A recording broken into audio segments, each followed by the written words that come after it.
Kamusta mga ka-tech and style? Ako si Rolly. So may solar kami, may inverter aircon kami, at sa tingin ko, okay na ang aming setup. Turns out, mali ako. Isang gabi, hawak ko ang Meralco bill namin at para akong natampal. Hindi lang dahil sa numero, napaisip ako na interesado sa smart home, na may solar, na may inverter aircon. Hindi ko pala alam kung gaano karaming kuryente ang kinakain ng aming mga fans. Meron kami mga 11 fans total. Gusto ko makita konsumo. Iyon ang naging simula ng eksperimentong ito. At ngayon, ibabahagi ko sa inyo ang lahat. Actual numbers, hindi hula. Ang Pilipinas ay isa sa mga pinakamahal ang kuryente sa Southeast Asia, validated ng Philippine Center for Investigative Journalism at ng Philippine News Agency. Noong July 2023, 11.19 peso per kilowatt-hour ang Meralco rate. Ngayon, nasa 14.30 peso per kilowatt-hour. Halos 28% na pagtaas sa 3 taon lang. Tatlong dahilan, peso depreciation, fuel costs, at grid strain tuwing tag-init. Ang malaking chunk ng ating kuryente ay dollar-denominated ang contracts. Kapag bumaba ang peso, tayo ang nagbabayad. Hindi tayo mahirap, pero ang sistema nagpapahirap sa atin. So, ano ang ginawa namin? Una, solar setup. Noong 2021, bumili kami ng 200,000 grid tie solar setup. Walang battery, conservative ang aming estimate sa payback. Turns out, nabawi ang buong 200,000 namin sa loob ng 4 na taon. And dahil ang Meralco rate ngayon ay halos 28%, mas mataas kaysa noong 2021, ang bawat kilowatt-hour na galing sa aming solar ay mas mahalaga pa ngayon. Ang panels ay may warranty na 25 years. Ibig sabihin, 20 taon mahigit pa na pwede itong magamit. Sa kasalukuyang rates, posibleng mahigit 1 million pesos sa lifetime savings. Hindi ito accessible para sa lahat. Malaki ang upfront, may red tape sa net metering. Pero kung kaya mo, ito ang pinakamatalinong investment sa bahay. Pangalawa, inverter aircon. Pinalitan namin yung aircon namin ng inverter type. Bumili kami ng LG at Carrier inverter aircon. Bumaba ng malaki ang aming kuryente. Ang non-inverter AC ay kumakain ng average 1,650 watts, bukas sarado sa full power. Ang inverter, variable speed, average 700 watts sa eco mode. 4 ang aircon namin. Malaki ang savings namin doon.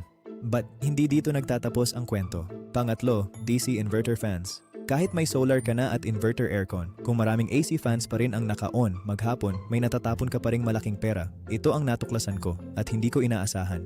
And dyan nagsimula ang The Fan Lab test. Gumamit ako ng Lasco Smart Power Plug para sukatin ang actual watts ng bawat fan, hindi ang specs sa kahon. Kinuha ko ang real, live na consumption. And ito ang unang natuklasan ko. Hindi lahat ng DC inverter fan ay katumbas ng matipid. Tignan nyo dito sa table natin. Yung iba kasi iba yung actual rating.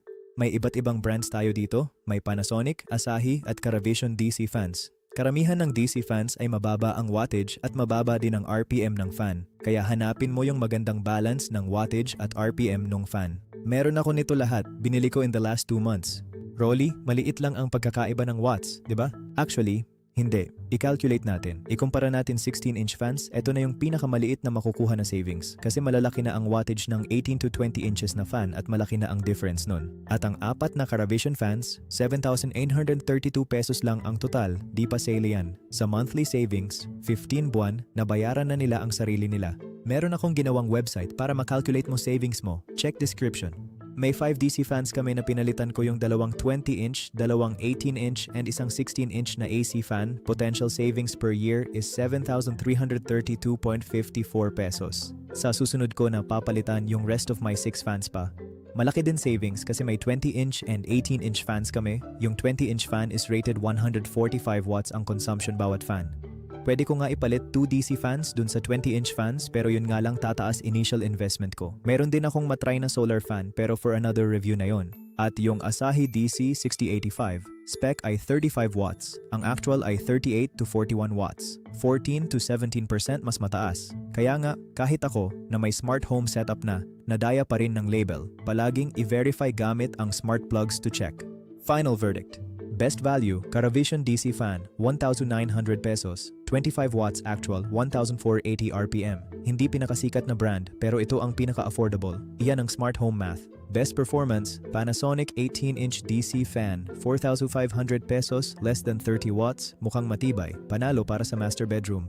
Watch out sa Asahi DC 6285, mas mataas ang actual versus specs. Sayang, Asahi brand pa naman. Ibang model na lang ng Asahi, like DC 8001. Magsimula sa kaya mo ngayon, fan upgrade ngayon, inverter aircon sa susunod, solar kapag handa ka na. Iyan ang smart home journey.